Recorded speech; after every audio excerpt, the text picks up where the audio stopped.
Welcome back to The Real Story. Today's primary on track to shatter GOP records. About 1 million Republican voters are expected to turn out at the polls today. That's up from 635,000 4 years ago. About 4,000 people with a history of voting Democrat have switched parties to vote GOP. And nearly 75,000 new voters have registered in total. Jeff Cardwell is the chair of the Indiana Republican Party, and he's my guest today on The Real Story. So, Jeff, you've seen this surge of people, this enthusiasm and interest specifically on the GOP side, right? Absolutely. It's been incredible. It's historical for Indiana voters all across our state. So let's talk a little bit about the numbers, because I think people have forgotten that people have had early voting going on in Indiana for the last month.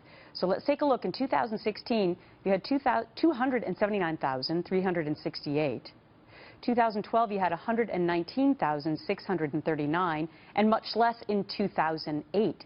So I guess this has become part of the norm now in Indiana. People know that you can vote early, right? Absolutely.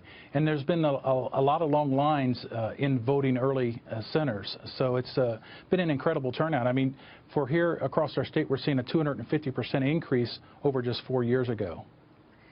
So when you talk about early voting, how do you think that plays out for each of the candidates? Because as we cover here on a daily basis, the storylines change so drastically from week to week or even day to day.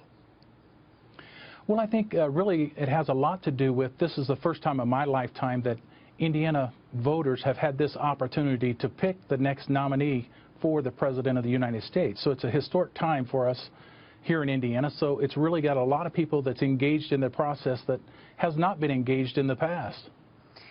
And how do you see it playing out with regard to where we are standing right now? I know when we were talking to people in Pennsylvania last week, they had a good sense of where the votes were going. Do you have any sense of that right now?